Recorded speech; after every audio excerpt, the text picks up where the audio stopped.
Yo, what's going on, everybody? MicroStrategy has had a major rebrand. Does this actually signal a major shift in their strategy? We're going to talk about that and plenty more on today's episode. We've got Nico from Simply Bitcoin, the best in all of Bitcoin news across all of YouTube and beyond.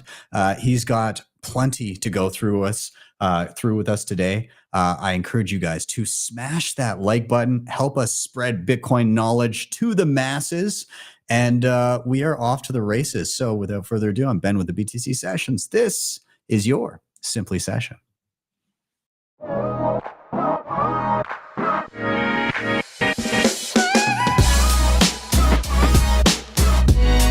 Hodl the Bitcoin.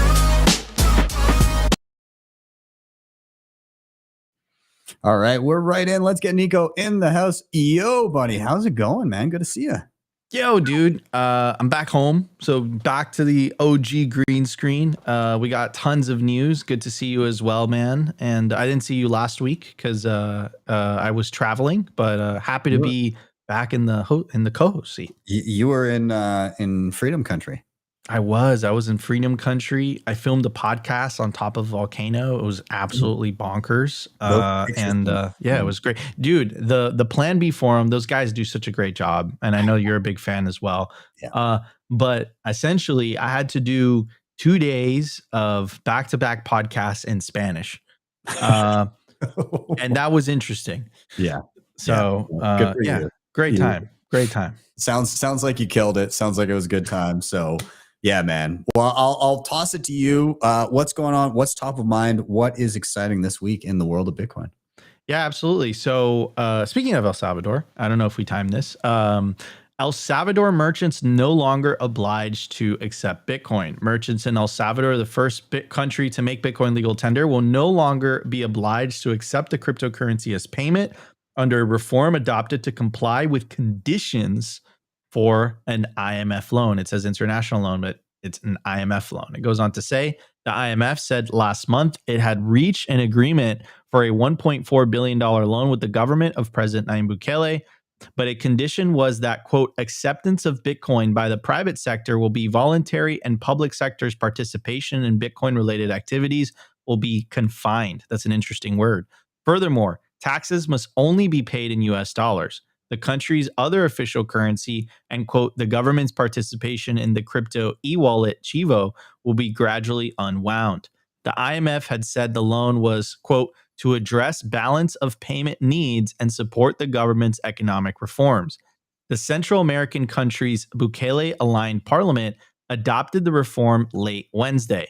Launching Bitcoin as legal tender on September 7, 2021, Bukele said he wanted to bring the 70% of Salvadorians who do not use banks into the financial system, swatting away warnings about volatility risks. I mean, the media, bro. The media. Oh, by the way, I'm going to interject here. So with this Doge, and I'm not talking about the cryptocurrency, but the Department of Government Efficiency that Elon Musk is heading here in the US, it was discovered that essentially the USAID or USAID has been paying the legacy media. So they gave more than $500,000 to Politico. They gave $4.5 million to New York Times. And then just connect the dots, right? The New York Times wrote a lot of hit pieces on Bitcoin last year, the last couple of years. Now we know who was paying them. It was the Biden administration that was paying them, right? And when you see these legacy media outlets and the way that they're phrasing things towards El Salvador and Bitcoin, now we know that the US government under the Biden administration was funding all these legacy media outlets the entire time. It's a huge scandal right now here in the US. Like, it's a massive, massive scandal. A lot of people are extremely, extremely upset about it. Like, how could you be free press? I mean, I know that in Canada, there's like official state, like news networks. Yeah. But the New York Times is supposed to be an independent news agency. How can you be an independent news agency when the US government is paying you $4 million a year? right? Like absolutely crazy. Anyways, going back, swatting away warnings about volatility risk, he promptly began plowing an undisclosed amount of public money into cryptocurrencies, now into Bitcoin, right? This whole thing is inaccurate.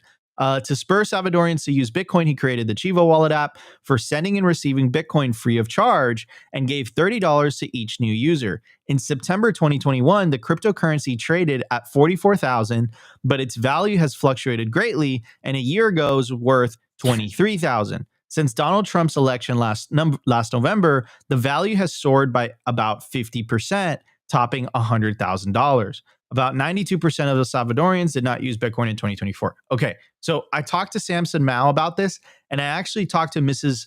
Mayorga. Mayorga is the official representative to the United States, the ambassador to the United States from El Salvador. Now, to clarify a little bit, and it really kind of depends on how you're looking at it.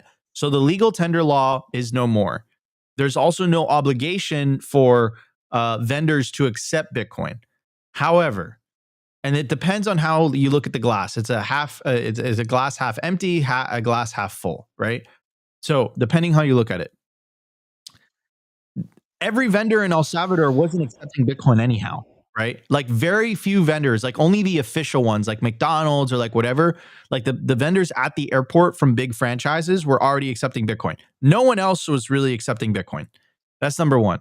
Number two, the adoption of Bitcoin on the ground in El Salvador is already happening because of volunteers. It never really happened from the top down approach.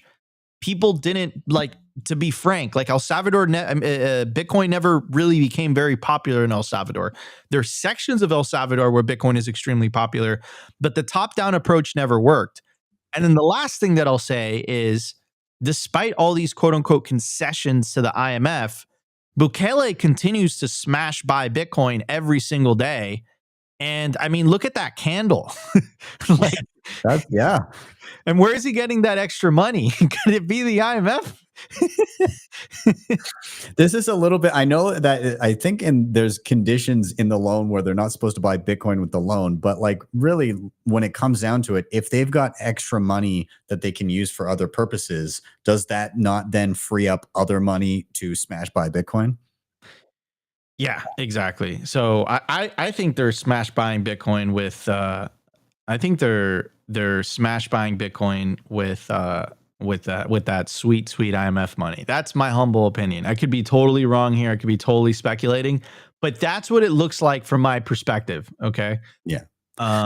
Anyhow, any thoughts on this, Ben? Yeah. So I mean, I'm torn on it.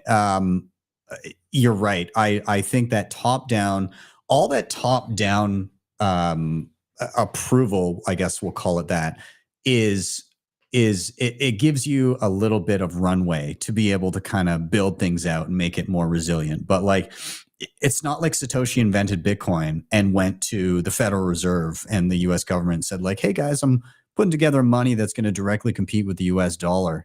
Is that cool with you guys? Can you guys give that a rubber stamp of approval? No, it's like he built it, released it to the world, and then the world had to grapple with the fact that it existed. And same thing with El Salvador itself. It didn't, like the whole Bitcoin thing there didn't start because Bukele was like, we're going to use this as legal tender. It started because of El Zonte and a single Bitcoiner who seeded a local circular economy there anonymously, actually. And people voluntarily went out of their way to build up the community there until it couldn't be ignored. And they just happened to get a friendly government saying, hey, we'll run with this idea. And, you know, in no way should you ever really rely on government for any of this thing. It's nice when they give you a little bit of a pass and you're able to just build unabated.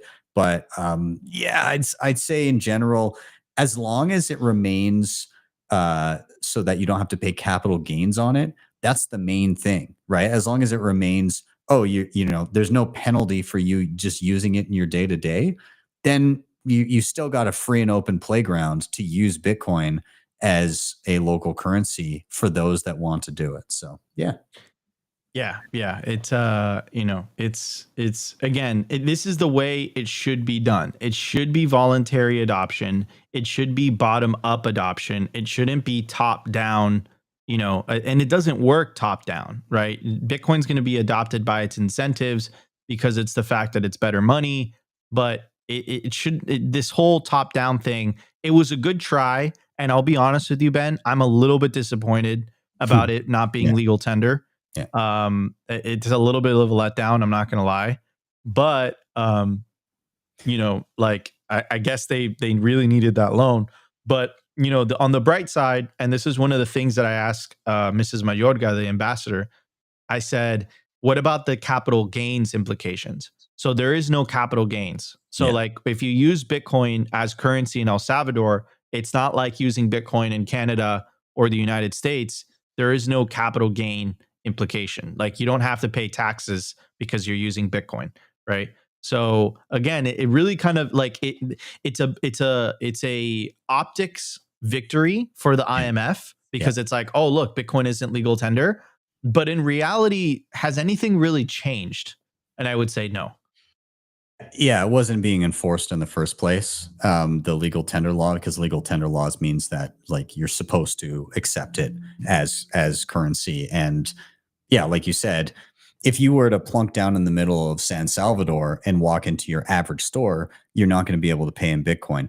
That said, in San Salvador, if you wanted to, you could live on Bitcoin. You would just need to be cognizant of where you're shopping and which merchants you're going to go to. If you're in El Zonte, yeah, you can just walk down the street to most businesses and they'll accept Bitcoin. So yeah. Yeah, absolutely. Absolutely. And El Zonte, and again, they do it because they're incentivized to do it. They don't have an alternative. They don't have Visa. They don't have those things. So they use Bitcoin out of necessity, and I think that's what we want out of Bitcoin adoption. We want people adopting it because they want to adopt it rather than a government mandate. So moving on to the next big piece of news, the United States is announcing Trump's going bananas. Apparently, Ben, we're going to be part of the same country. Apparently, Canada is going to join the U.S., the Gulf of America. Apparently, Greenland is coming. He's going ham, all right, to say the least. But one of the things that one of the executive orders that he announced was the establishment of a sovereign wealth fund. Now, what's really interesting about the sovereign wealth fund is who was behind it. So the person behind it was Howard Lupnick.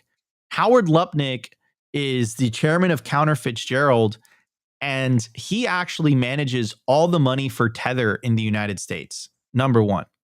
Number two, he actually went on Palm's podcast not too long ago, and he said some interesting things about Bitcoin and being a Bitcoin owner. But before I get to that, here's Senator Cynthia Lummis, the Bitcoin senator, and she says this is a big deal. And the B is a Bitcoin B, right? So, I mean, just put two and two together, right?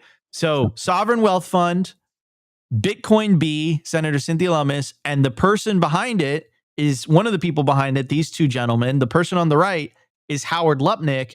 And this is what Howard Lupnick just said on Anthony Pompliano's podcast.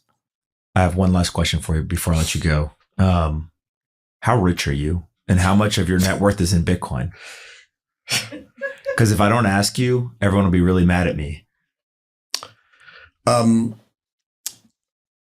If you took my stake in my public companies, which is public, and you did the public math, you'd see a couple of $1 billion. Okay. Okay. And then at least a couple of $1 billion. And then you'd have, what's Canada worth? Yeah, I'm not saying. Okay.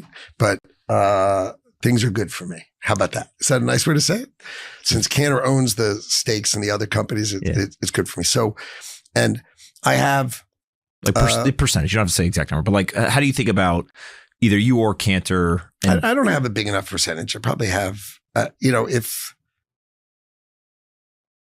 can't say because then people can figure out that no, how much I have. I would say I have hundreds of millions of dollars. Okay. Okay. Hundreds and hundreds of millions of dollars, exposure to Bitcoin.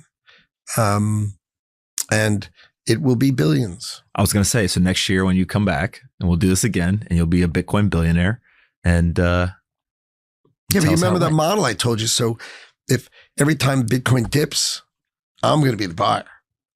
Right? Trust me, I know why you're doing the lending. It's all coming. You figured it out. Listen, you don't have to explain that one around here. So I got the 50% Bitcoin. I got the Bitcoin lending. But basically, what you're going to see is Cantor Fitzgerald is going to be the sponsor of Bitcoin into traditional finance. Mm-hmm. And so we will be the leader of it. And I'll pull out this podcast in years to come and say, see, I told you, because no one's going to remember. Of course. Right. But all the banks, after we do it and show people how to do it right, they'll all copy. Mm-hmm. And so the asset of Bitcoin will just, as it becomes more accepted, it will become more valuable. And the whole Bitcoin nation should just call it a commodity, never a currency. Mm-hmm. Just call it a commodity. Because if it's a currency, you're attacking the politicians of the country, mm-hmm. right? You're trying to replace my currency with yours. Mm-hmm. But if you say, hey, I'm just oil, I'm just gold, Mm-hmm. I'm just a commodity, leave me be, right? Then they'll leave you be. And that is true. And it will be why Bitcoin, which is rare and is special, will become ever more rare, as we both know, Mm-hmm. ever more valuable over time. It'll be financed just like gold is, right?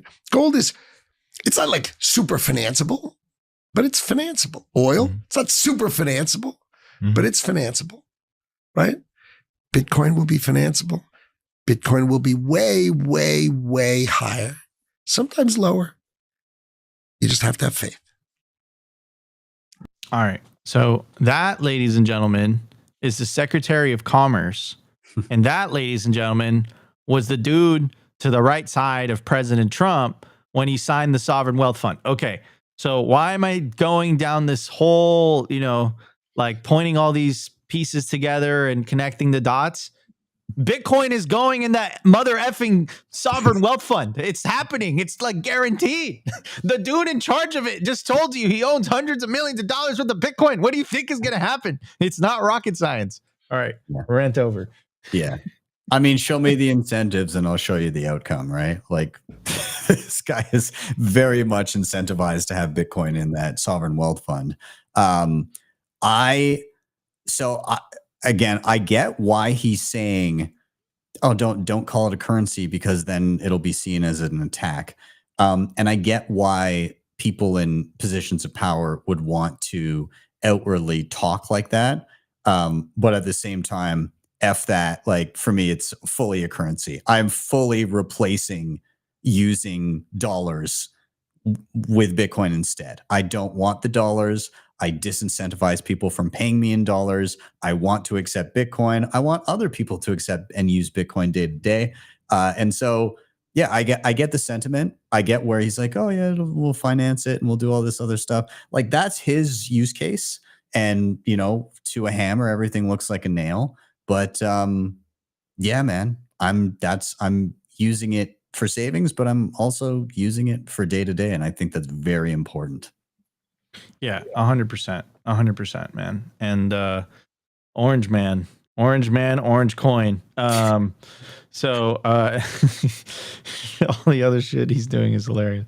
Okay, moving on. So another orange man type of news, but this is not related to Howard Lupnick, Secretary of Commerce.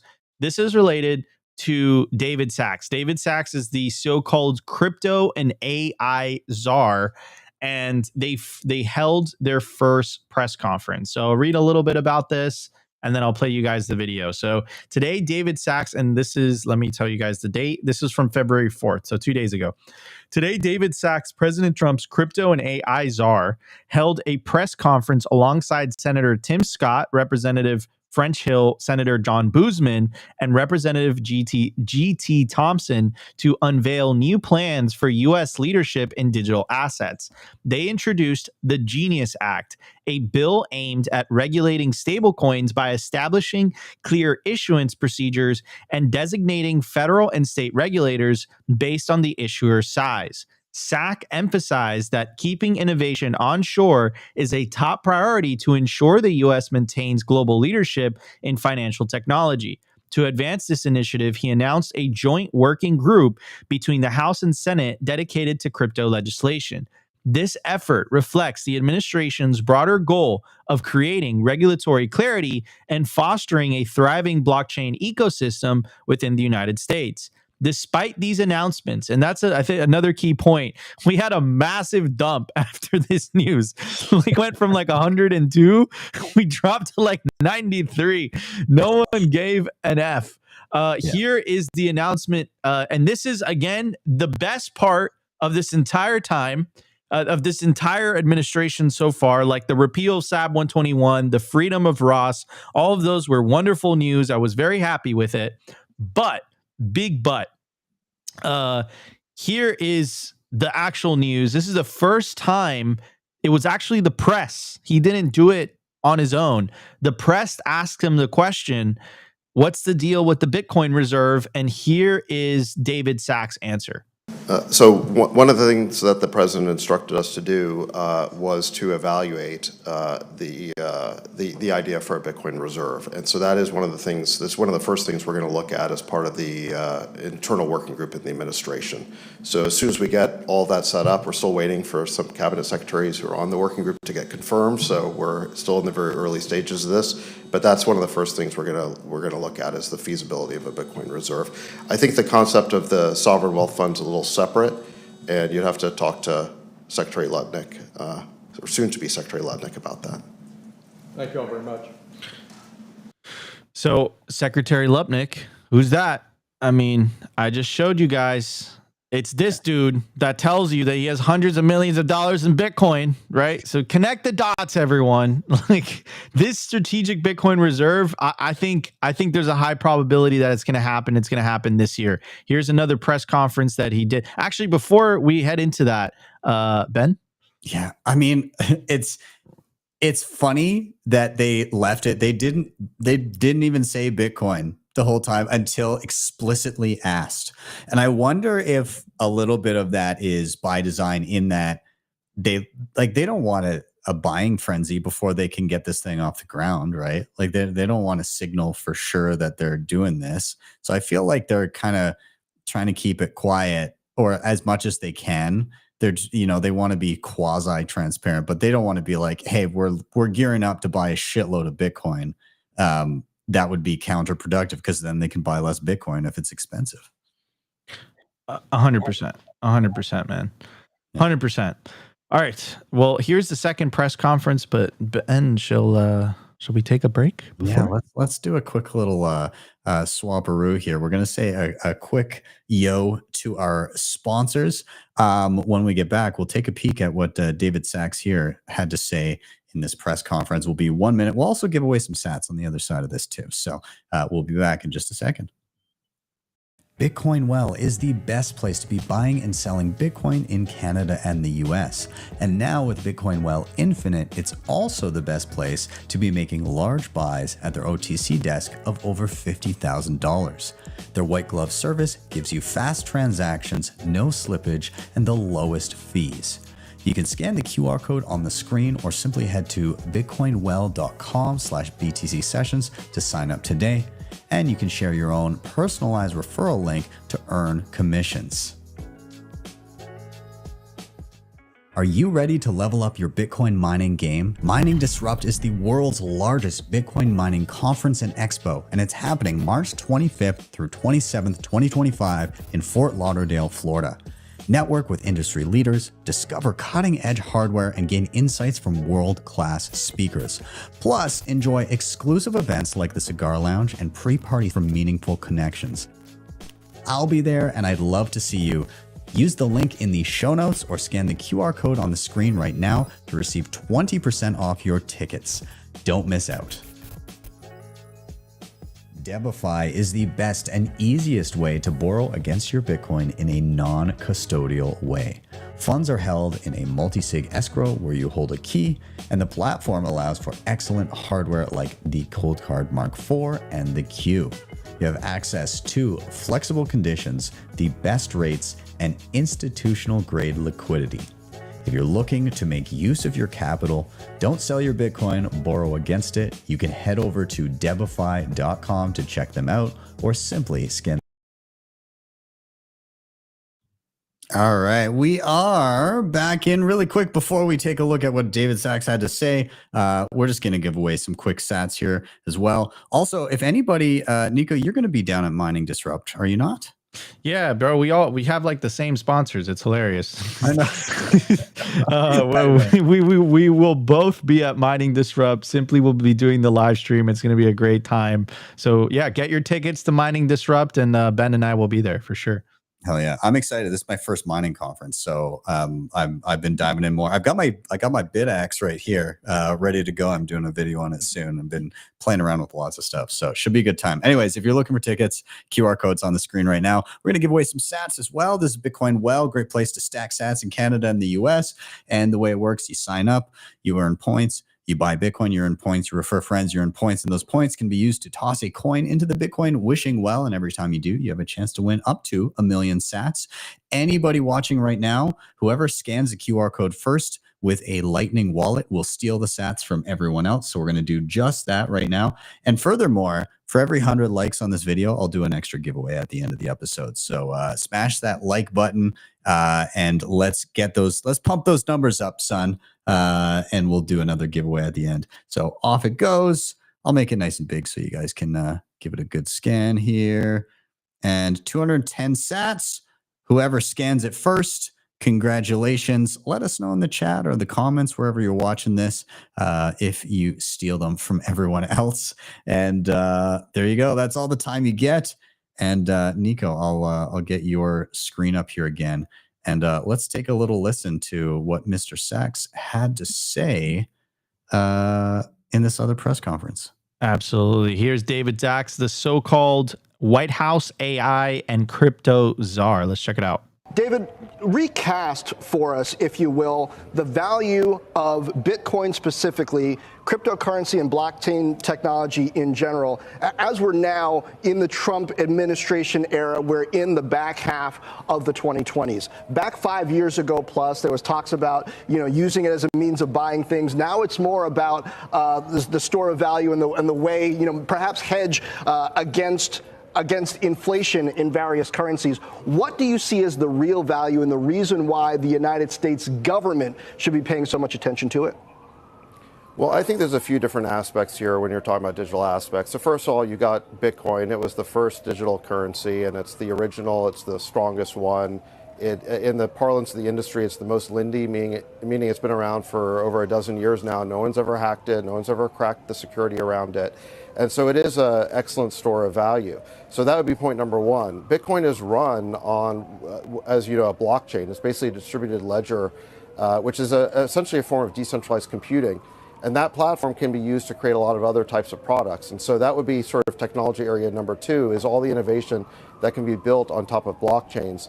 And then I would say a third area that's very interesting is stablecoins. And this is an area that has already taken off, but mostly offshore. We want to bring that innovation onshore. We want to enable legislation to allow the issuance of stablecoins in the United States. And I think the power of stablecoins is that it could extend the dollar's dominance internationally, extend it online, digitally, and create potentially trillions of dollars of new demand for our U.S. treasuries, which could help support our debt and bring down long-term interest rates. So I think these are all three very exciting areas of digital asset technology. Yeah, I mean, bro, dude, that's crazy. I mean, how long ago was it when we were like essentially considering having to flee? And now there's a Bitcoin and shitcoin czar in the White House.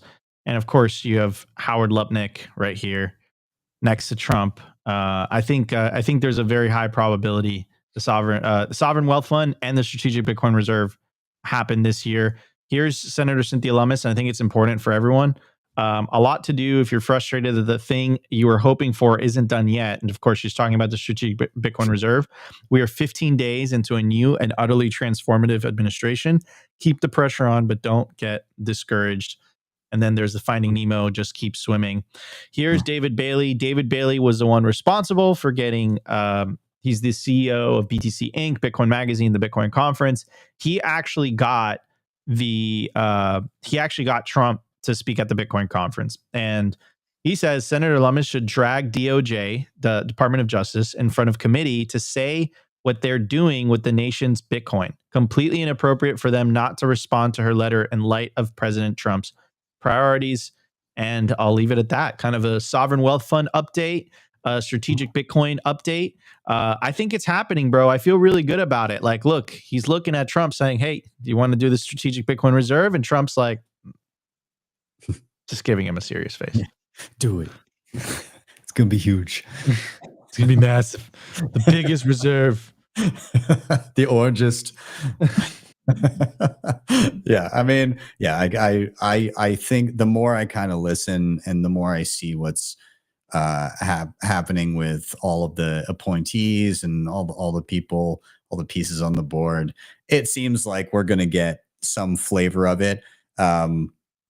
I'm not unconvinced that we won't get some sort of like a shitcoin stew in there too. There's probably going to be, with David Sachs and stuff in there. There's going to be a light sprinkling of whatever he's got in his portfolio too, I'm sure. Yeah, dude, it's going to be a fucking shitcoin extravaganza, man. It's going to be like, shitcoinery to, shitcoinery to another level. Shitcoinery to another level, but Bitcoin's going to be there. And I don't think Bitcoin needs any help. Anyhow, now to let's get to the MicroStrategy rebrand. So MicroStrategy is now Strategy. They're no longer MicroStrategy. They're now Strategy. That's bigger. And a strategy is bigger than a MicroStrategy, This is true. And here's Sailor with the picture and everything, right? So it's super legit, and it has strategy with a Bitcoin B, nice, which I think is pretty cool.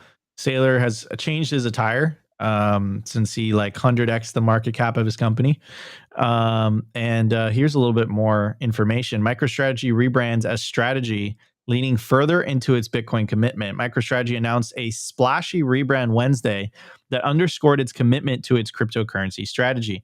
The company said it will now do business under the name Strategy and changed its logo to a Bitcoin symbol.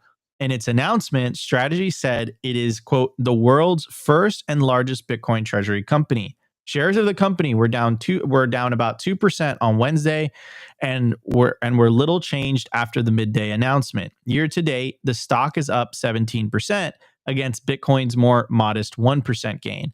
The company said in a regulatory filing Monday that it holds more than 470,000 Bitcoin purchased over the years for an estimated $30 billion. It began buying Bitcoin in 2020. The company recently sold preferred stock at a discount to fund its Bitcoin investments and has said it plans to raise $42 billion over the next 3 years as part of its strategy. Once a software firm, it is now the world's largest Bitcoin holding company, and its spending spree on the cryptocurrency has seen the stock outperform Bitcoin handedly over the last 5 years. Strategy shares soared on the heels of the election of crypto-friendly U.S. President Donald Trump as part of the so-called Trump trade, but more recent Bitcoin purchases have received a cooler reception as uncertainty surrounding Trump's economic policies puts crypto stocks under pressure. New tariffs on China, Canada, and Mexico announced Monday, for example, sent crypto stocks tumbling along with the broader market. The company is set to report fourth quarter earnings after the bell Wednesday. So here is Sailor when he approved the rebrand. He said, yes, I will do it. This is 4K footage of him doing it live. But in all actuality, I mean, Ben, what do you think about it? What do you think about it? Should we drop a poll in the chat? Yeah. I mean, do people like the what we want to know the over and under? Are people thinking this is a bullish rebrand? Or yeah, I think that's not a bad idea. And MS Rebrand, MSTR Rebrand, yay or nay? I'm yeah, I mean, like, it's weird. We've been saying MicroStrategy for so long that yeah, it seems odd to me. I mean, like, yeah, I kind of feel like when I saw it, I was like, Strategy B. I thought that's what they were called now. Strategy B. I mean, like, it makes, if it was called Strategy B, then it would kind of seem like, oh, we went with a different strategy, which I guess is, that could be fun in its own right. But yeah, I don't know. I don't own any MicroStrategy currently. Maybe I'll own some strategy. I don't know. I have no idea, man. Oh man, yeah. Look, it's simplified. I mean, Ben, like, I think we should seriously consider rebranding our channels. Okay, hear me out. Okay. I'm just simply, you're just Sessions. Yeah. We just take the Bitcoin is out. It's out. It's just simply in Sessions. Yeah.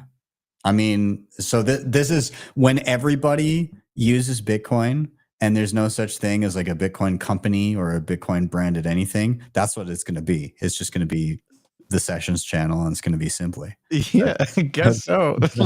That's how it goes. So we'll see you guys in in 5 to 10 years when everybody's using Bitcoin. Yep. Oh man, then we win. Okay. Another news, extremely bullish news coming out of the Czech Republic. Czech central bank head wants it to buy billions of euros in Bitcoin. The head of the Czech National Bank wants to plow billions, that's an interesting word, billions of euros worth of the country's reserves into Bitcoin, a groundbreaking move that could make it the first Western central bank known to hold crypto assets. Governor Alice Michel told the Financial Times that he would present a plan to the board to invest in Bitcoin as a way of diversifying the CNB's reserves at a meeting on Thursday.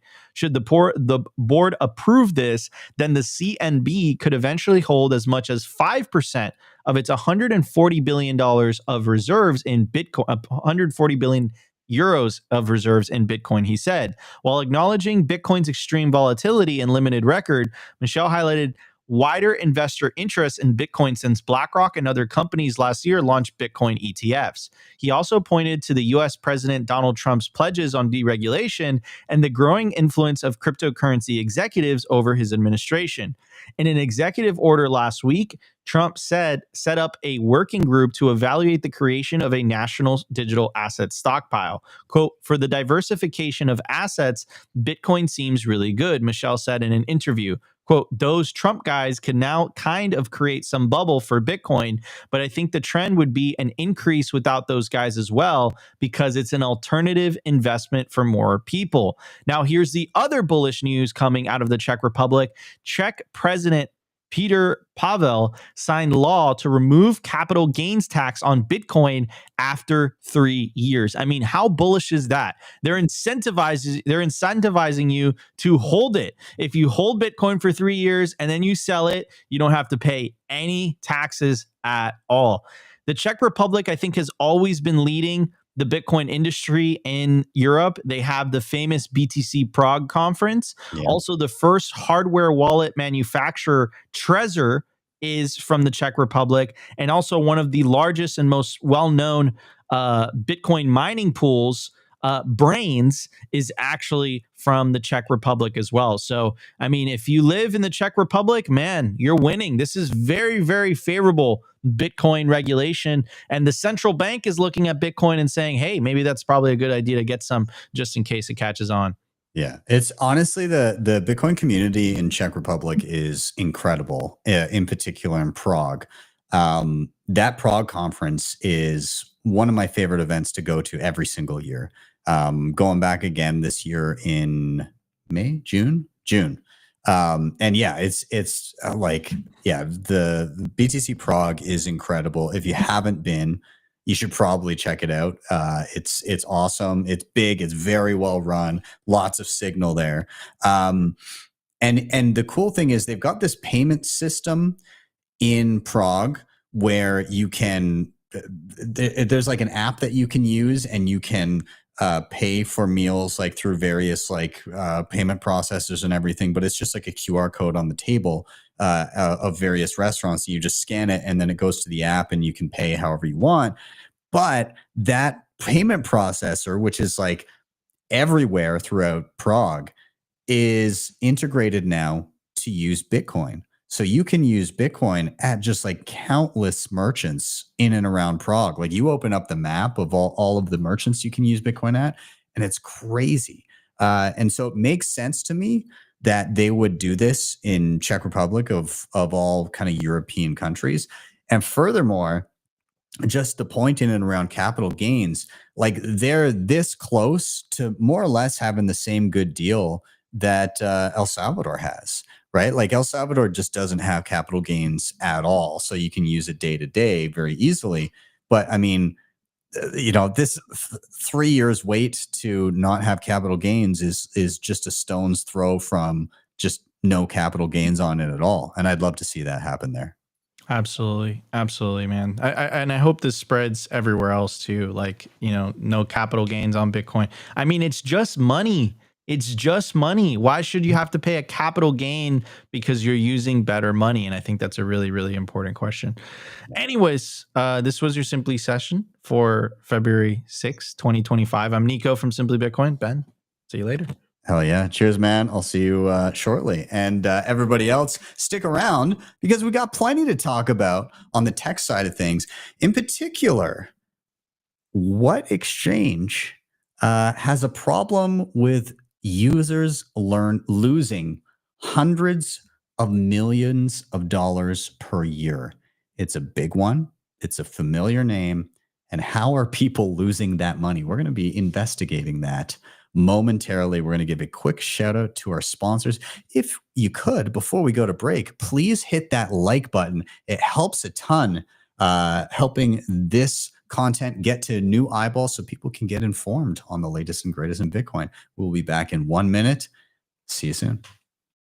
Looking for a simple and secure way to manage your Bitcoin on mobile? Aqua Wallet has you covered. It's user-friendly and puts you in full control of your Bitcoin with secure self-custody.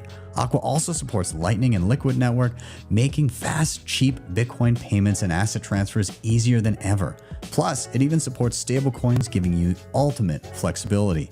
Built on open source code, Aqua is transparent, trustworthy, and perfect for beginner and pros alike. Ready to upgrade your Bitcoin experience? Click the link in the show notes or scan the QR code on the screen now to download Aqua Wallet today. Securing your Bitcoin doesn't have to be complicated or invasive. With Nunchuck's Honey Badger plan, you get state-of-the-art multisig with built-in inheritance planning and no KYC required. Nunchuck is trusted by users to secure billions of dollars in Bitcoin. The Honey Badger plan offers 204 assisted multisig, guiding you step-by-step on mobile or desktop. It works seamlessly with hardware wallets like TapSigner, Coldcard, Jade, and plenty of others, so you're always in control. Plus, with non-KYC inheritance planning, you can ensure your Bitcoin goes to your loved ones. No private info needed. Take control of your Bitcoin today. Click the link in the show notes or scan the QR code on the screen to check out the Honey Badger plan. CoinKite has been in the game for years, creating hands down the best and most secure hardware when it comes to securing your Bitcoin. The Coldcard Q is an absolute powerhouse and my daily driver, and it's ideal for newcomers and advanced users alike. The TapSigner gives you a low-cost, user-friendly option for those just getting started or for convenience when traveling. You can head to coinkite.com and use code BTC Sessions for discounts, or simply scan the QR code on the screen to get started right away. I gotta say, I love you guys in the chat. I proposed a question. What exchange is it that is losing people tons of money, and how? And I see people, and I'll bring it up here. I'm going to bring up a few of the comments here. Everybody's saying Coinbase. Is it Coinbase? Could it be Coinbase? And there are a few people saying Coinbase, and then somebody even said Coinbase, and they're all joking about Coinbase. The hilarious thing is that the people in the chat number one, you called it, but number two, you called the title the meme article here that actually said Coinbase. So A+ gold star for everybody in the chat. You guys know what's up. So let's talk about what's going on over at Coinbase here. Coinbase users are estimated to lose at least $300 million worth of assets per year to various social engineering attacks. So this is from Zach XBT. He does a lot of good research. So Coinbase users, again, estimated to lose over $300 million worth of assets per year due to various social engineering scams due to the platform's continuous failure to address key security issues. Again, this is a report from on-chain investigator Zach XBT. Quote, Coinbase needs to urgently make changes as more and more users are being scammed for tens of millions every month, he said. The analyst also shared a table documenting $65 million stolen from Coinbase users from December 2024 to January 2025 alone. So this past calendar month, basically 65 million stolen from users. Quote, our number is likely much lower than the actual amount stolen as our data was limited to my DMs and thefts we discovered on chain, which does not account for Coinbase support tickets and police reports we do not have access to. Look at this list that he has here of all of these thefts. According to the report, scammers target Coinbase users using a combination of spoofed phone numbers and emails, leaked personal information, Coinbase wallet, cloned Coinbase sites, SIM swap attacks, old API keys, platform bugs, and other evolving social engineering techniques. Quote, competitors like Kraken, OKX, Binance do not have the same issue. This is the important part. Do not have the same issue. I do not blame all Coinbase employees, as most of the fault lies on leadership for these decisions, added Zach XBT. He also pointed out that Coinbase does not report theft addresses in popular compliance tools, and victims are often left with useless, unresponsive customer support agents that are nearly impossible to reach outside of U.S. business hours. According to the analyst, Coinbase should at least make phone number verification optional for advanced users only, while also improving its communication concerning security issues and enabling beginner elderly-friendly accounts that do not allow withdrawals. Coinbase is in a position where they have the power to make these changes and set a good example, but they have chosen to do little to nothing. Again, a bunch of screenshots here of just all of these different things. The other month, Coinbase employee told people on X to stop using VPNs to avoid being flagged as suspicious. Meanwhile, threat actors will explicitly block VPNs from phishing sites and not use them. Again, Marco, I've been a customer for years and you froze it for 4 months. Month-long response times on messages until I filed a complaint. Never putting serious money on Coinbase again. Discouraged all my friends from doing so. Never got a response. Coinbase has been the only company I've attempted to work with and felt completely defeated. I started giving high-quality intel to a TNS manager in September 2023, and over the following year, there was zero meaningful action taken, whether directly against the scammers, their infrastructure, or their methods. Essentially, nothing was done. There are many, many security incidents that Coinbase has not and probably will never make public. Just endless stories of stuff. Do not use Coinbase. They are not a well-run company. And again, as Zach points out, like, well, I mean, there's different people working there, and it's not necessarily all of them.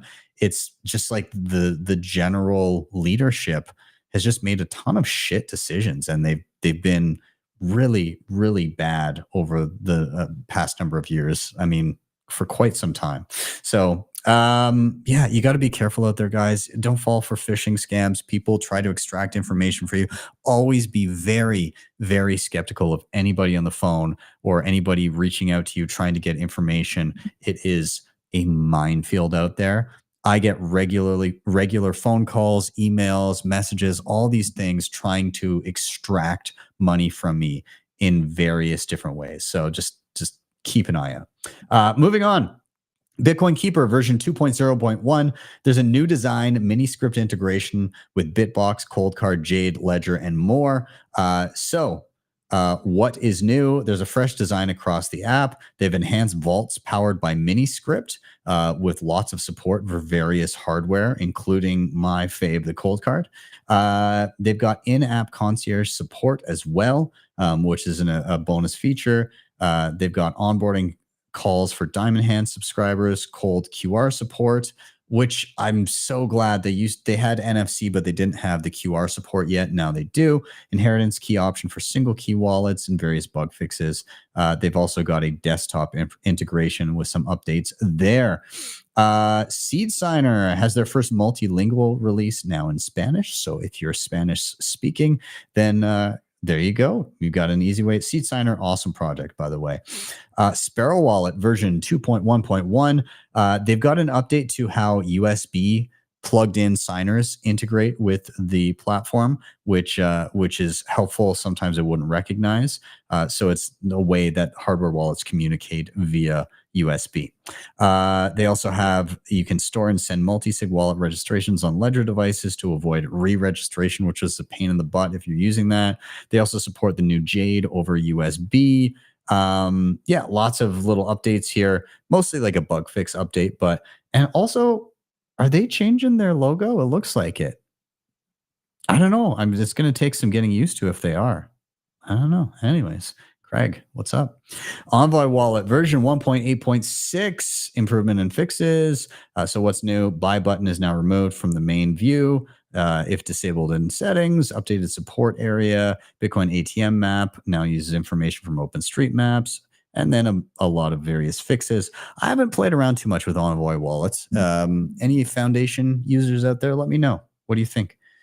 Zeus version 0.9.5, easier exporting of your on-chain seed, optimizations, and more. So again, you can export your on-chain wallet a lot easier. We previously provided users guidance on how to export their Zeus wallet on-chain seed to other wallets. Now we've made the process very easy. Again, ability to use all funds for a channel open, activity lists optimizations, wallet lists, better highlighting of active mode, all kinds of stuff. Zeus continuing to innovate. I primarily use Zeus with AlbiHub, linked to my Start 9. But I quite like it.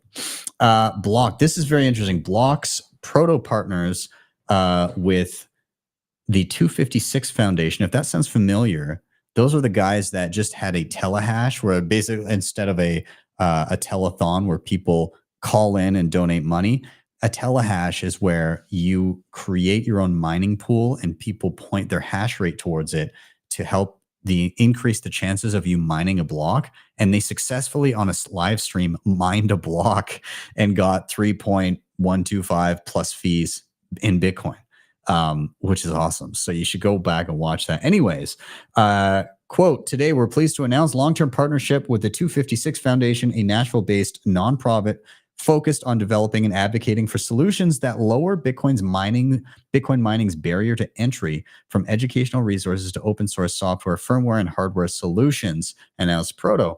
The 256 Foundation and its community have developed an array of new small-scale applications for mining hardware. These applications range from heating home water systems to low-power solutions and open-source projects designed to lower the barrier to entry, making mining accessible to the broader audience.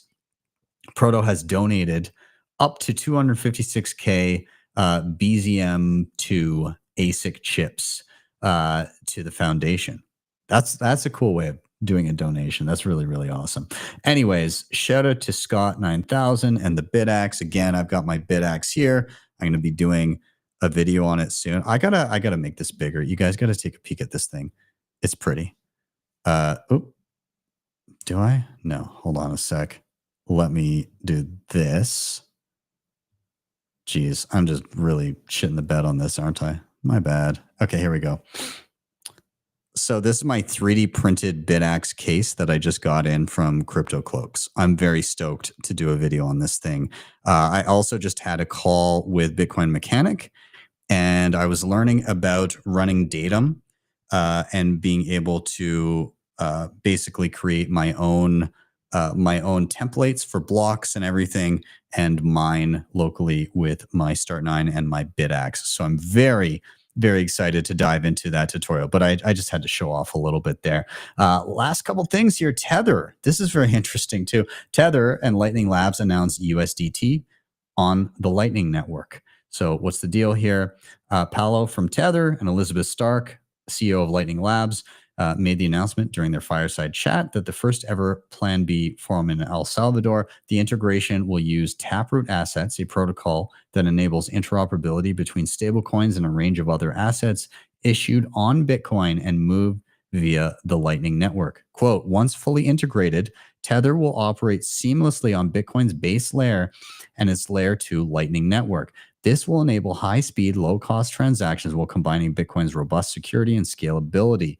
So this signifies a potential change for stablecoins, which have mostly been utilized on altcoin networks such as Ethereum and Tron.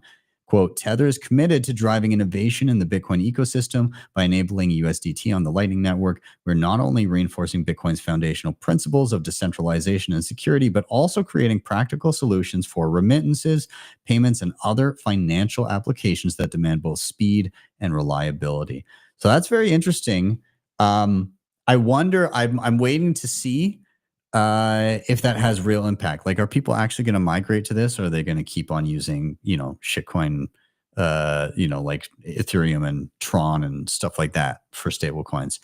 I don't know. But I mean, if you look at Liquid, Tether is on the Liquid network, and like that hasn't really picked up that much. I mean, if I was going to use stable coins, I'd probably use Liquid over anything else to do so, because at least there's not like a token associated with it. But I don't know. I'll have to play with it though. I'm sure I'll do a video tutorial on how to use it. You guys got to swing by tomorrow evening for Why Are We Bullish? We've got Mike Germano. We've got the most frequent visitor to Why Are We Bullish, Guy Swan. And this guy over here on the left, he may look familiar to you, TJ Miller. If you're saying, why does that guy look familiar? Where do I know him from? Well, it might be one of these movies or TV shows. He's been on Silicon Valley. He was in the first 2 Deadpool movies. He does voices for How to Train Your Dragon. He was in Cloverfield, one of the Transformers movies. Yeah, and he's a Bitcoiner. And I met him New Year's Eve at Sailor's 100K party, and he has agreed to come on the show. So make sure that you swing by to chill out with myself, Mike Germano, Guy Swan, and TJ Miller. Yeah, it should be a good time. He's a pretty cool guy. He's a lot of fun, and I'm excited to have him on. So yeah, come join in and have some fun. If you can, head to the channel right after this and mark a little reminder for yourself to hit it up. But that's tomorrow at 6 p.m. Eastern time. Should be a good time. And then outside of that, check out the latest tutorial that I dropped earlier in the week. I did a refresh of the Umbrel Home. So how to set up your own Bitcoin node with Umbrel. And yeah, I just basically ran through running Bitcoin Core and Lightning, setting up Alby Hub, linking on-chain and Lightning wallets, and accessing it remotely with something called Tailscale. So hopefully you guys find it useful. Give it a share all around. And then finally, hey, you guys want some free stuff? You can get yourself a free book from Jesse Berger of Bitcoin Mentor. I'll bring up a QR code for you. You can scan that, drop an email address in there, and you will get yourself a free copy of his book, Magic Internet Money. I'll read a little bit about it. Magic Internet Money, a book written by one of our top mentors, Jesse Berger, explains many key concepts underpinning Bitcoin in simple and relatable terms. Beyond the basics, it explores topics such as banking, cryptography, economics, governance, and more. This added context highlights how Bitcoin can address many problems facing the global economy and why it's positioned to usher in a brighter future for all. So yeah, it's great for simplifying, answering questions about why Bitcoin matters, and it's a great resource to give to newcomers. He's very concise in his descriptions of stuff. So if you've got somebody in your life that you think could benefit from a little bit of Bitcoin education, scan that QR code and drop your email and get a copy of the book and gift it to them. Well worth it, in my opinion. And with that, we're going to round out now Thank you guys so much for watching. Make sure you do smash that like button on your way out of the room. And of course, keep stacking sats, keep stacking skills. I am Ben with the BTC Sessions. This was your Simply Session.